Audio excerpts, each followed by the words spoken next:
Okay, once again, we are welcoming those who are following us on YouTube. We are now started with our prayer thought.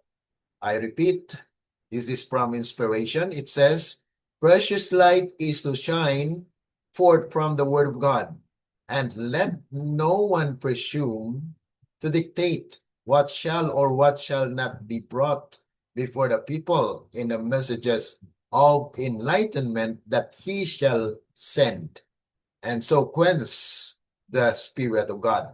So wala pong makapagpigil kung ano po ang ipahayag ng Panginoon sa pamagitan po ng kapangyarihan ng kanyang banal na Espiritu. Whatever may be his position of authority, no one has a right to shut away the light from the people. So wala pong right yung kung sino man, kahit anong posisyon natin, kung ito po ay pinahayag ng Panginoon, then we are to uh, to be submissive to what God wants to reveal to His people in these last days. When a message comes in the name of the Lord to His people, no one may excuse himself from an investigation of its claims.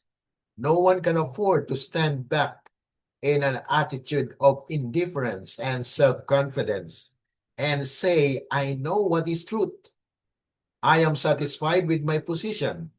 I have set my stakes, and I will not be moved away from my position.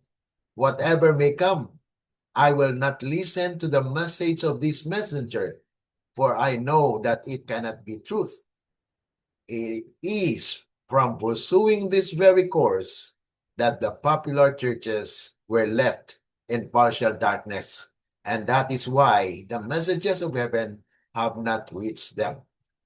So ito po ang dahilan kung bakit marami pong kalat-kalat na mga sekta sa ngayon. Dahil kung ang Diyos po ay nagpapadala po at nagdadala ng mensahe, ay sila po ay nag-o-object or they rejected the message. So, sabi nga po dito na yung mensahe ng langit ay hindi po rating sa kanila because of this rejection, that they are not to listen to this message, or even the leaders of the churches will actually warn the people not to listen to this message. But yet, God has a people who will investigate on its claim, mga kapatid.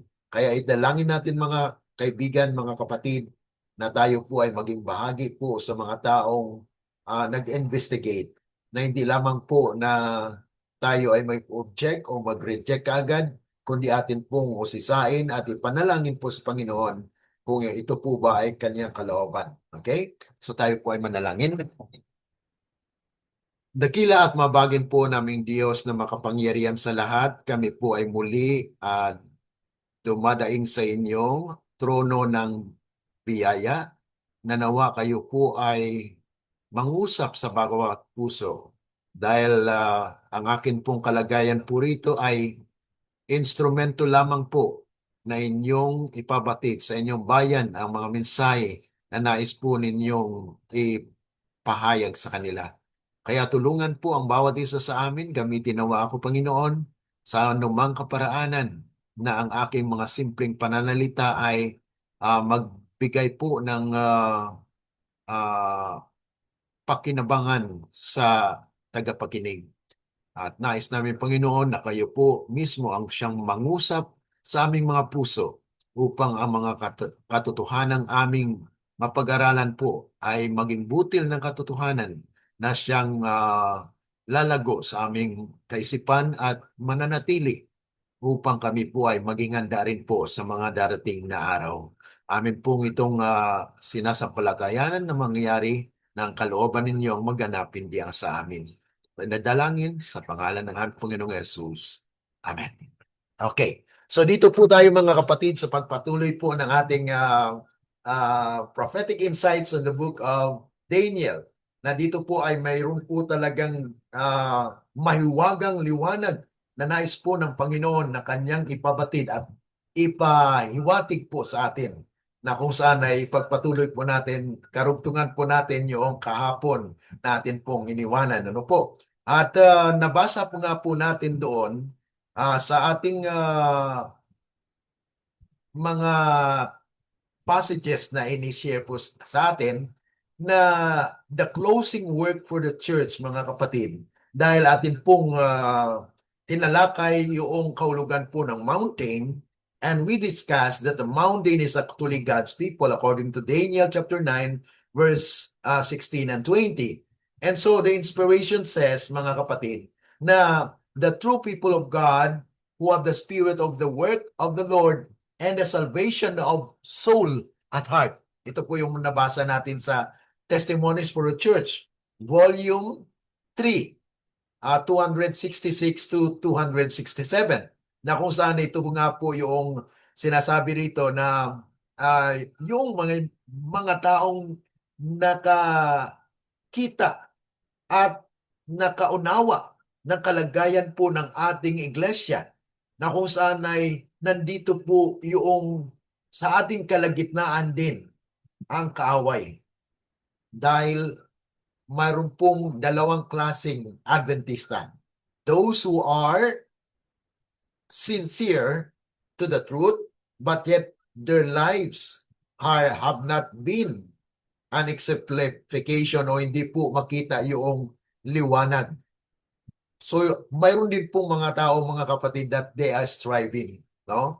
Kaya sabi po rito na they will always be on the side of the faithful. Na sila po ay maging kabahagi po sa mga talagang tapat na bayan ng Diyos. Na sabi nga po rito, they will always be on the side of the faithful and plain, dealing with sins which easily beset the people of God, especially in the closing work for the church, in the sealing time of the 144,000 who are to stand without fault before the throne of God. Will they feel most deeply the wrongs of God's professed people? Kaya ito po, mga kapatid, itong talata na binasa natin kahapon ay nagpapahiwatig at nagbibigay po sa atin ng klaro na dito po ay sinabihan po tayo na read the 9th chapter of Ezekiel. Yan po ang huling bahagi natin pong iniwanan kahapon.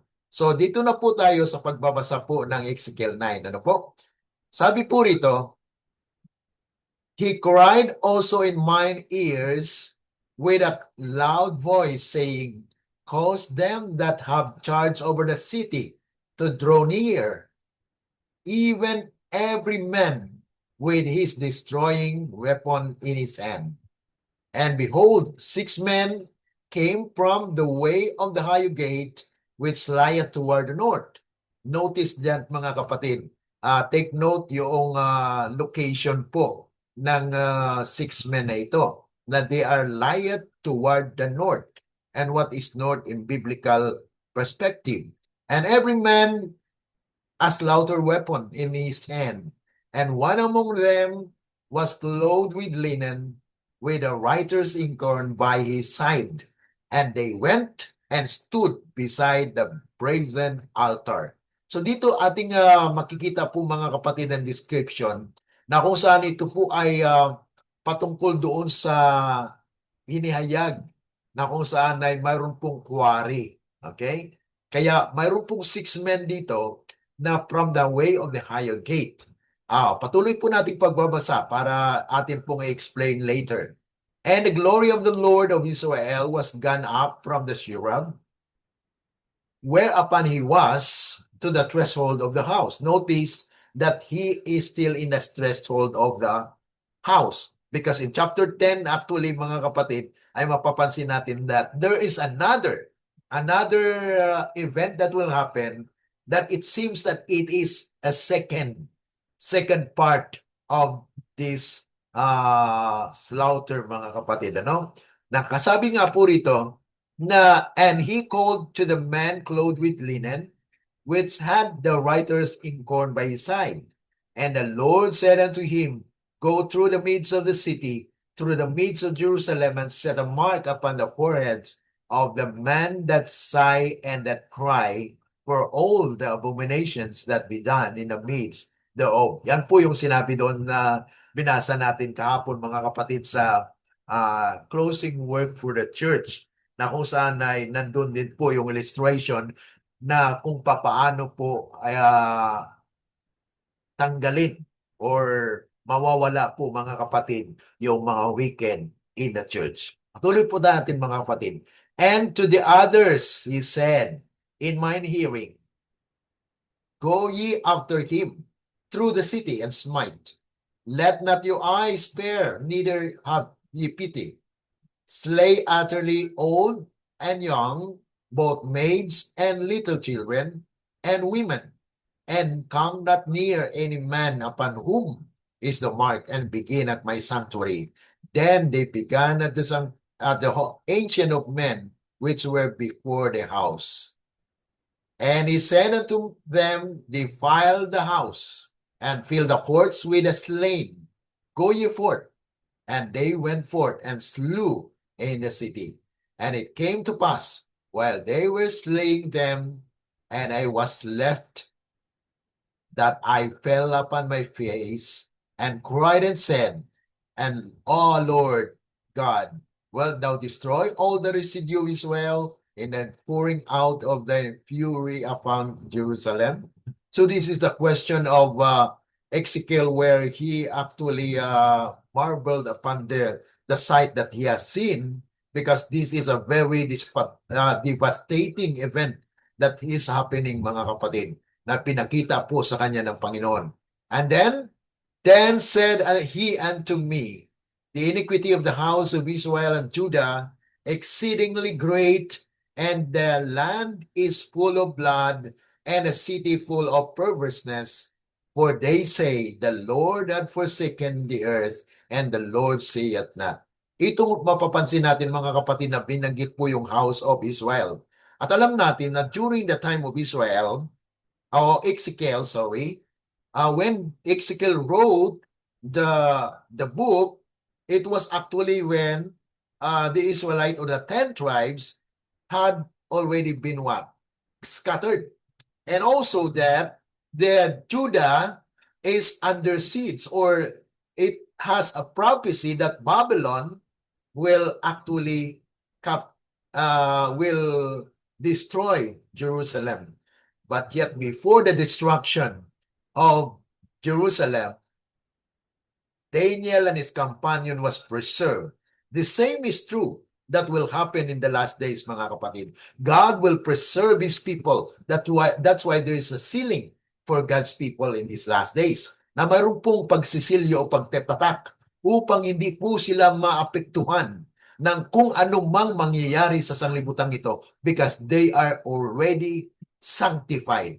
Pag sinabi nating sanctified, mga kapatid, set apart for a purpose, na kung saan in the process, ngayon po mga kapatid ay nasa proseso tayo ng purification or sanctification, na kung saan ay ito po yung description dito sa Ezekiel ay maaring sabihin natin, ito po ba ay spiritual or literal? Atin po yung mababasa later sa inspiration, na it is actually not a symbolical event, but it is a literal event. Okay, now we will continue on with the passage here, especially here in the Testimonies for the Church, Volume 5, 211, na kung saan ay pinakita po at sinulat ng propeta na ito po yung kalagayan na mangyayari in these last days. That's why we are taking into consideration the prophetic insights of the book of Daniel. Sabi po rito, the class who do not feel grieve over their own spiritual declension, nor mourn over the sins of others, will be left without the seal of God. Wow.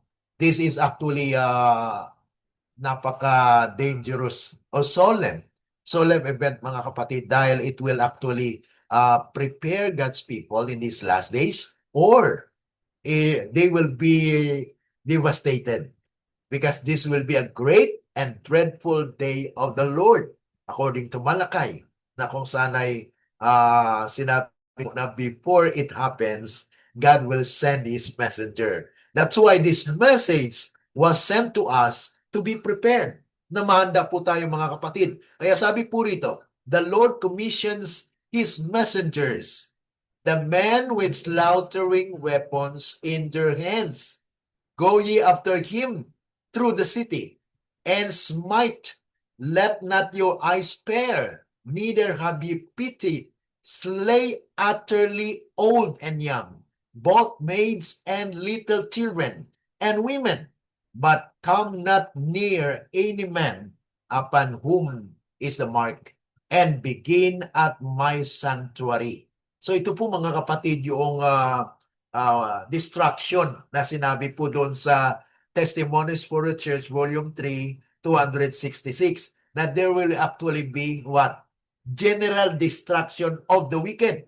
But it will begin in what? In the sanctuary of God. And we know that the sanctuary of God is the church. Then they began at what? At the ancient men which were before the house. Ito po yung ancient men, they are the leaders of the church, where they will be the first to feel the stroke of unoffended God. Okay? Kaya sabi po rito, ito po, kasi sabi po ng iba, ay itong Ezekiel po mga kapatid ay nangyari na yan sa Israel. Mga kapatid, kung nangyari man po yun po ay larawan, halimbawa na mangyayari din po sa atin. Because it says here in the inspiration, here we see that the church, the Lord's sanctuary, was the first to feel the stroke of the wrath of God. The ancient men, sino pong ancient men? Those to whom God has given great light. Maari po itong mga leaders, mga kapatid. Sila pong binigyan ng responsibilidad to teach. But yet, the question is, are they teaching this? So, ito po yung, sila po yung mga guardians. They stood as guardians of the spiritual interest of the people. Have betrayed their trust. So, anong nangyari mga kapatid? Hindi nila tinuturo ito na kung saan mga kapatid ay binigyan po sila ng malaking o dakilang mga katotohanan na kung saan ay they betray the Lord, mga kapatid. They have taken a position that we need not look for miracles and the marked manifestation of God's power as in former days. Times have changed. These words strengthen their unbelief and they say, ano pong sabi nila? The Lord will not do good, neither will He do evil. He is too merciful to visit His people in judgment. Thus, peace and safety is the cry from men who will never again lift up their voice like a trumpet to show God's people their transgression and the house of Jacob their sins. These dumb dogs, alam niyo mga kapatid, yung aso ay talagang tumatahol yan pag may taong darating or may warning, nagwa-warn po siya na mayroong panganib na darating. So the inspiration called these people or these leaders that are not warning the people of God dumb dogs that would not bark are the one who feel the just vengeance of unoffended God. Men, maidens, and little children all perish together. Kaya mga kapatid, mayroon pong mga lumalabas ngayon na bagong katuruan. Ito po yung mga katuruan na God will not destroy. Pero mga kapatid, ang Panginoon po ay mayroon pong mga warnings. Okay? God warns His people. Even the ancient Israel, they had been warned that when they rejected the message, then there will be a curse. Ganon din po mga kapatid in these last days. That God has a people. We as 7th-day Adventists are His people. But yet we composed of what? Of the 12 tribes of Israel. But yet we are not the 12 tribes of Israel. We are the 12 tribes of Israel. So two kinds of people. There are still wicked and righteous mingled together in a church. So God cannot use the church as a whole. He wants to purify the church. That's why there is a message of what? Sealing. And Daniel had been shown with that process na kung saan ay pinakita sa kanya yung image na metallic image, gold, silver, brass, iron mixed with clay. Okay? And then it was shown that there was a stone that was cut out of the mountain. And mountain in Bible prophecy, as we have discussed yesterday, was actually people of God. It cannot be the second coming. The stone is not the second coming of Christ. It was actually cut out of the mountain. Okay? Daniel chapter 2, verse 44. That thou sawest that it was actually cut out of the mountain. The stone was cut out of the mountain. And so we are now describing how it is being cut. And this Ezekiel 9 tells us, mga kapatid, na ito po ang proseso ng paglilinis ng Panginoon because it is not by hand. Okay? It was cut out without hands. So it is not human intervention. It is not men who will kill or will slaughter the people. But it is what? It is the intervention of the Lord. It is the purification of the church. Kaya ito mga kapatid, sabi pa po rito sa inspiration, sa Testimonies for the Church, Volume 5, 209. Sabi po rito, at the time when the danger and depression of the church are greatest, the little company. So dito mapapansin natin ng mga kapatid na hindi lahat. There's a little company who are standing in the light. So they are guided by the light because we are the light of the world. And God wanted that we need to be considerate, or we need to have a personal responsibility, which is what? Sighing. Sighing is what? Is actually an acknowledgement that you are a sinner. We acknowledge that we are nothing before God. And so we actually surrendering our will to the Lord. Lord, help me because I am a sinner. So that is sighing. Okay? And crying. Crying is warning others, sharing to others. Because there are abominations that are done in the land. But more especially with their prayers arise in behalf of the church because its members are doing after the manner of the world. So klaro mga kapatid na mayroon pong mga talagang banal or tinatawag nating tapat na mga Seventh-day Adventist na kung saan sila po ang kadahilanan na pinipigilan po yung apat na hangin sa Revelation chapter 7. Okay? The four winds had been actually held by the four angels because the 144,000 are not yet sealed.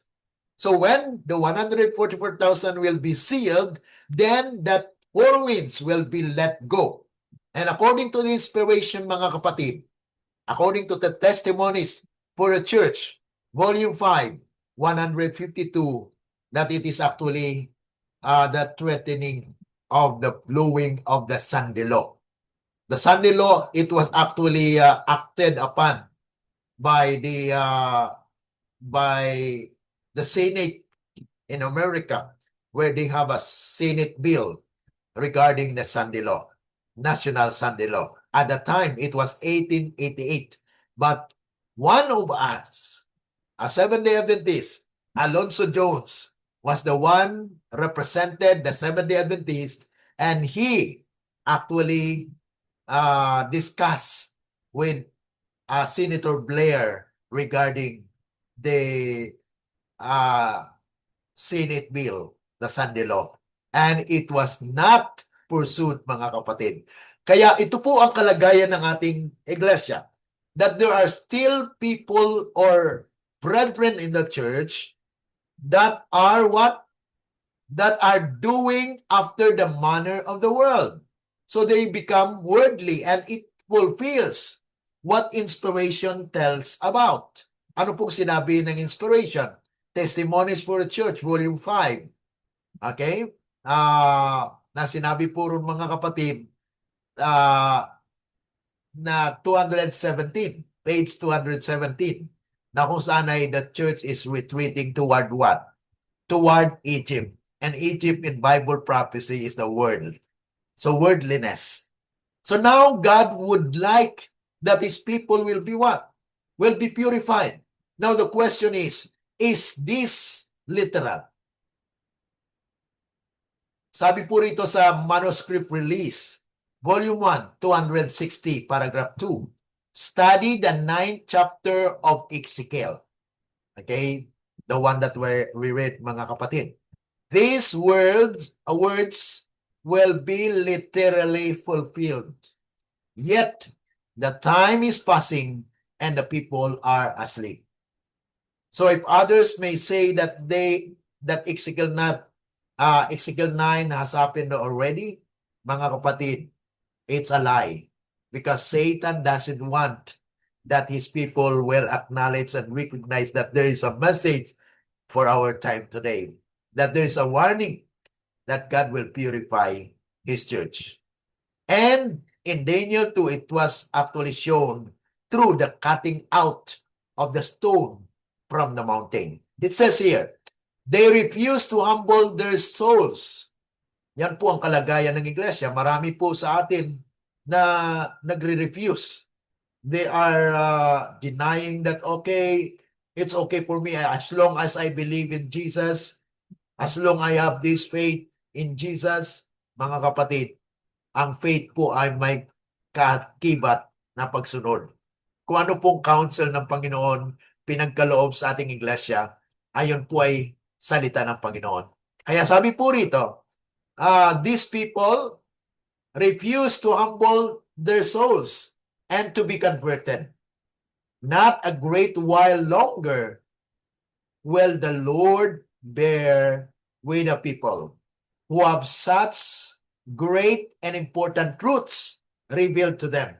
Napakahalagang mga katotohanan, mga kapatid, na hindi pinag-aaralan. Ito po ay mahalagang mga pag-aaral, pero ilan sa atin ang nag-aaral nito? Na sila ay kontento na kung ano po ang kanilang nalalaman, without considering that there are still light that is shining, advancing light na pinapahayag po ng Panginoon sa atin. But they refuse to bring this truth into their individual experience. The time is short. God is calling. That's why in our study in Matthew 20, mga kapatid, mayroon pong tinatawag na the 11th hour call.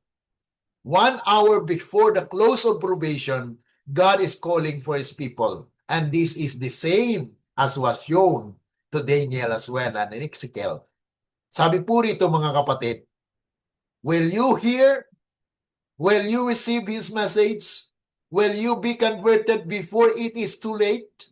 Soon, very soon, every case will be decided for eternity.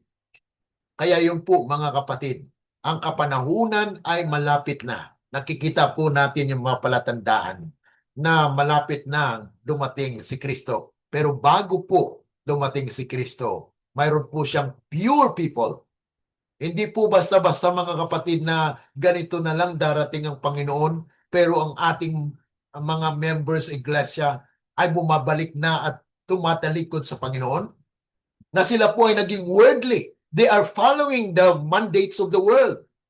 Na kung saan, kung ano po ang mandate ng sanglibutan ay ganun din po ang gagawin.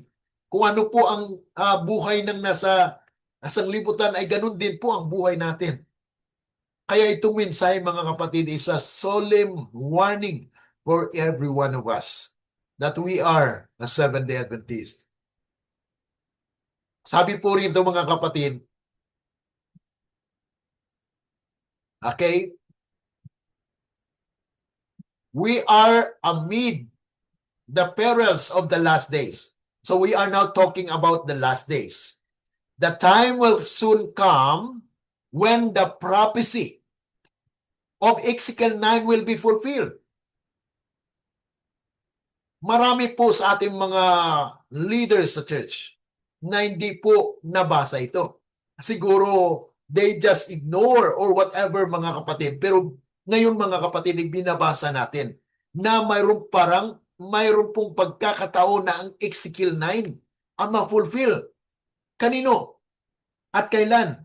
Sabi po rito, that prophecy should be carefully studied. Kung hindi po tayo nag-aral nito, we will be left out. Mawawala po tayo. Dahil ang Panginoon po ay nag-reveal ng kanyang kalooban sa atin. His reveal will to us, mga kapatid, na kanyang inihayag ang katotohanan sa atin. Na sinabi po rito na for it will be fulfilled to the very letter. Study also the 10th chapter, which represents the hand of God as at work to bring perfect method and harmonious working into all the operation of His prepared instrumentalities. So mga kapatid, ito po yung dapat pag-aralan din po natin yung chapter 10 ng Ezekiel 9 dahil yun po ay continuation of Ezekiel 9 na mayroon pong pagsisilyo, okay, paglilinis sa iglesia. At pagkatapos na malinis ang iglesia, that's why the stone was cut out from the mountain, and the stone will what? Will smooth the image. Ang sistema ng sanlibutan ay mawawasak. At anong mangyari sa bato? And it became a great mountain and filled the whole earth. Daniel chapter 2, verse 35. That the stone will become a great mountain. Ito po ang hindi binabasa. Na ang mangyari po pala sa bato, pagkatapos na kanyang madurog ang larawan, ay maging what? Maging malaking bundok at punuin ang lupa. Hindi po punuin ng langit.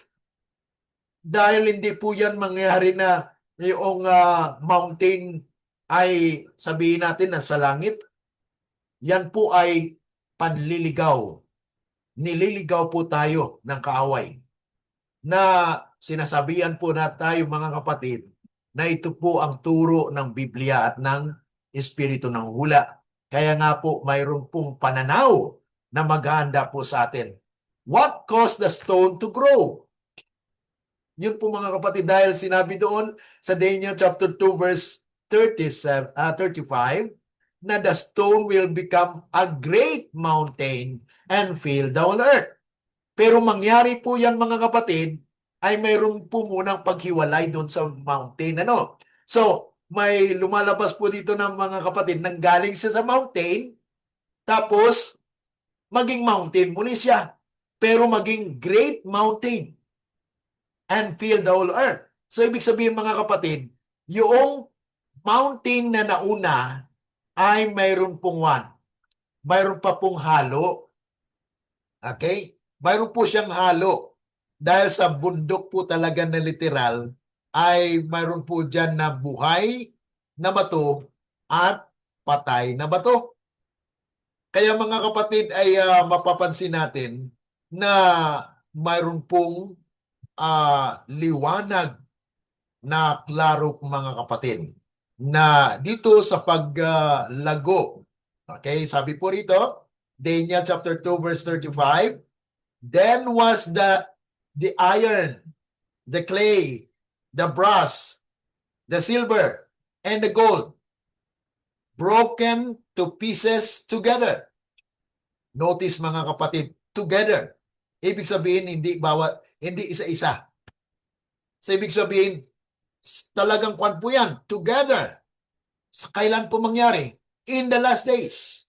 So, ibig sabihin, ang pagkawasak o pagkawala po ng Babylonia ang pagkawala po ng Medo-Persia, ang pagkawala po ng Grisya, ang pagkawala ng Roma ay hindi po nangangahulugan na ang kanilang sistema ay nawasak na rin, kundi nananatili po ang kanilang contribution sa ating kasaysayan. Kaya mga kapatid, yun po yung wasakin because God will establish a heavenly kingdom. Hindi po sa pamaraan ng earthly kingdoms. Ano pong ginagamit nila mga kapatid? Kung magkasakit, anong ginagamit ng Babylonia? Dahil ang the oldest pharmaceutical book was written actually in where? Okay, Babylon. Yan po ang origin mga kapatid. Na kung saan ay yung sistema ng salibutan ay nandito sa atin ngayon. Ano po ang sistema na maaring makita natin at na nabatay sa kasaysayan mga kapatid? Yan po ay makita natin sa lahat ng mga kingdoms na yon na mayroon po siyang tinatawag na contribution in the system that we have in the world today. Mapapansin niyo mga kapatid, sa Greece, ano po ang contribution ng Greece sa inyong palagay? Di po ba ang halos ng mga philosophers ay Greece? Di po ba? Mga Greeks. So, ang university, ang Gnosticism, philosophy, saan po nanggaling yan? So, maari itong mga kapatid ay ito po yung mga contributory system na nandito sa ating kapanahonan ngayon. Na kung saan ang sabi nga po rito mga kapatid, na itong bato ay wawasak sa mga sistema together and became like a chaff of the summer threshing floors, and the wind carried them away, that no place was found for them. And the stone that smote the image became a great mountain and filled the whole earth. Kaya mga kapatid, hindi maaari po na kung ito po ay si Kristo, hindi po siya lalapag sa lupa. Ano po? So paano din po siya mag-multiply? Okay? Dahil ang stone po ay became a great mountain and filled the whole earth. Yan po ay description na matagpuan po natin sa Revelation. Ano? Revelation chapter what? Chapter 18. 1 to 4. Ano pong sabi doon? Come out over my people. At anong pong mangyari? The earth will be lightened with God's glory. That would be a glorified people at that time, mga kapatid. Yun na po yung kaharian ng Panginoon. God will have a kingdom that will actually gather the great multitude. Because in Revelation chapter 7, mga kapatid, mayroon po dalawang distinct group po dyan. Ano? Yung una ay the first fruit of the living. Mga buhay po ito. Kaya may protection po ang Panginoon. Pinipigilan po ng mga anghel ang apat na hangin na ito para matatakan. Kasi habang hindi pa po natatakan ang 144,000 mga kapatid, wala pa yung pag-blow ng wind na yan. Ano po ang blow of wind na yan ayon sa ating pag-aaral mga kapatid? Sinabi ko na po yung sandilo. Kaya wala pa pong sandilo. Dahil ang bayan ng Diyos ay hindi pa po silyado. Once God's people will be sealed, the 144,000 will be what? Protected. Because they will be translated without tasting death. And they are the antitype of Elijah. Elijah was actually an Israelite, and so that the modern Israel is the Seventh-day Adventist. And there is another group that caused the stone to become a mountain. It says here, after this I beheld. Kasi sa una mga kapatid, sa verse 1 to 4, ay nakita narinig. Okay? Narinig ni John ang number. At sinabi yung number, 144,000. At ang sunod pagkatapos niya mga kapatid, nakita niya. Okay? Mayroon pong another group of people that cannot be numbered. Ang unang grupo ay numbered dahil nanggaling po siya sa Greek word na arithmos, meaning I counted, reckoned, numbered. While great multitude is actually came from the word polos. Okay? Ibig sabihin ay great multitude o great throng na hindi po siya mabilang, which no man could number, of all nations. So galing po siya sa lahat ng mga nasyon. So ito po ay hindi katulad sa 144,000 na they are from what? From the 12 tribes of Israel. Ibig sabihin mga kapatid na they are the descendants of Israel. Okay? Pero hindi natin alam kung sino ang may dugo. Bloodline of the Israelites. Na maaari natin sabihin mga kapatid na, hindi literal na Israel yan. Ay tinawag yan sa spirit of prophecy mga kapatid, spiritual Israel. Because they are adopted in or grafted in as God's people. So they are now the modern Israel. Okay. So this is where the cause kung bakit po mga kapatid ay lumaki. Ito pa po isang talata sa Isaiah chapter 2. And it shall come to pass in the last days. So pertaining to what? Ito po ay nagpapahayag lamang mayroon pong prophecy. Mayroon pong pananaw na kung saan ay the mountain of the Lord's house shall be what? Shall be established in the top of the mountains. So kung ang mountain po mga kapatid ay people of God, then the mountains are those churches that there are people of God in there, but God will purify them as well. So ibig sabihin mga kapatid, mayroon pong dalawang grupo. The first harvest, which is the 144,000, and the second harvest, which is what?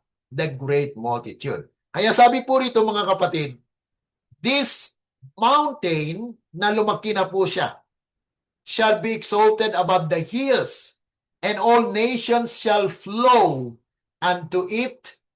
Kaya yun po yung stone na lalaki at punuin ang lupa. Di po ba ang klaro? It's a crystal clear that in the Bible itself, it has its own interpretation. And many people shall go and say, come ye, and let us go up to the mountain of the Lord, to the house of the God of Jacob, and he will teach us of his ways, and we will walk in his paths. For out of Zion, notice the word Zion mga kapatid, na it is actually related to Revelation 14 verse 1, that the Lord will stand on Mount Zion with the 144,000. So they are the one that will teach the people who will come in the kingdom, where this kingdom will become what? Will become an everlasting kingdom. Na kung saan na ito po yung dadatnan ni Kristo. Na darating pong hari. Ibig sabihin mga kapatid, natapos na ang gera. Okay? Labanan sa lupa. Struggle on earth. Because the 144,000 has already been produced because they are the reproduction of Christ. Si Kristo po ay nasa kanila. Kaya tinawag po siyang lively stones na binasa natin last week mga kapatid. Yesterday, kahapon, ano? Na kung saan ay lively stone po ang turing sa atin. Na kung saan ay, kung si Kristo po ay nasa atin, then we are living the life of Christ, mga kapatid. Kaya, ito po yung dahilan kung bakit lalaki ang bato na maging malaking bundok at punuin ng lupa. At alam natin mga kapatid, na these are the people who are nearest to the throne. Sabi nga po rito sa Great Controversy, 665 paragraph 2. Nearest the throne are those who were once zealous in the cause of Satan, but who plucked as brands from the burning, have followed their Savior with deep, intense devotion. Yan po ang nangyayari po sa bayan ng Diyos in these last days. They have their intense, what? Intense zealousness. Na talagang intense yung devotion nila. Na they follow the Lamb whatsoever he goeth, wheresoever he goeth. These are the 144,000.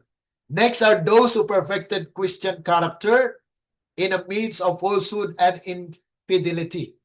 Na kung saan who honored the law of God when the Christian world declared it void. So mayroon din pong mga tao, mga kapatid, na namatay, no?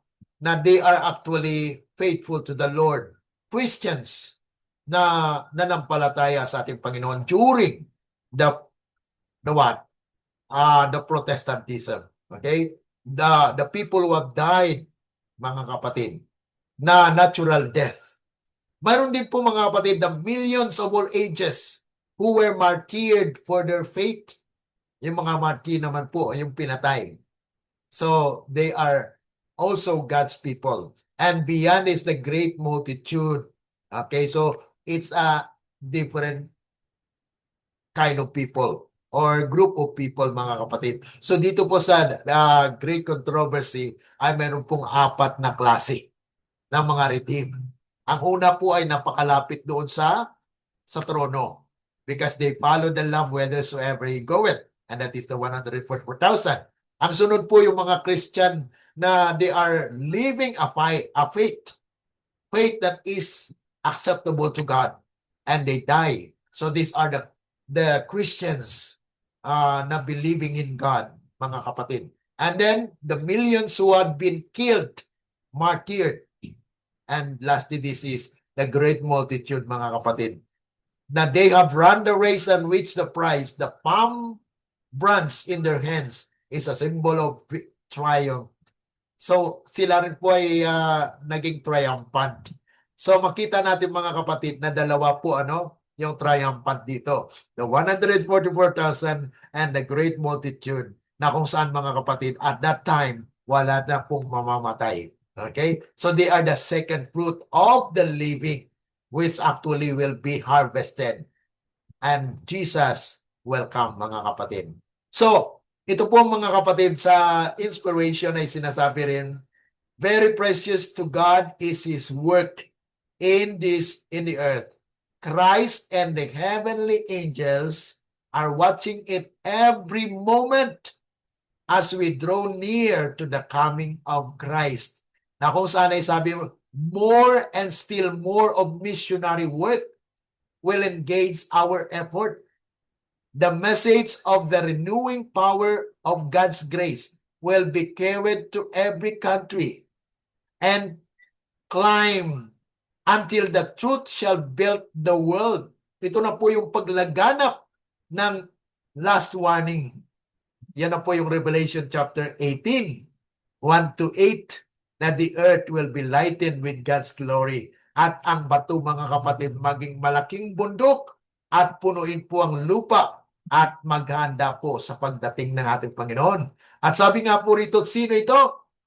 Of the number of them that shall be sealed will be those who have come from every nation. Ito na po, mga kapatid, yung the great multitude that they are actually numbered to their, mga kapatid, as God's people. From every country will be gathered men and women who will stand before the throne of God and before the Lamb, crying salvation to our God which seated upon the throne and unto the Lamb, mga kapatid.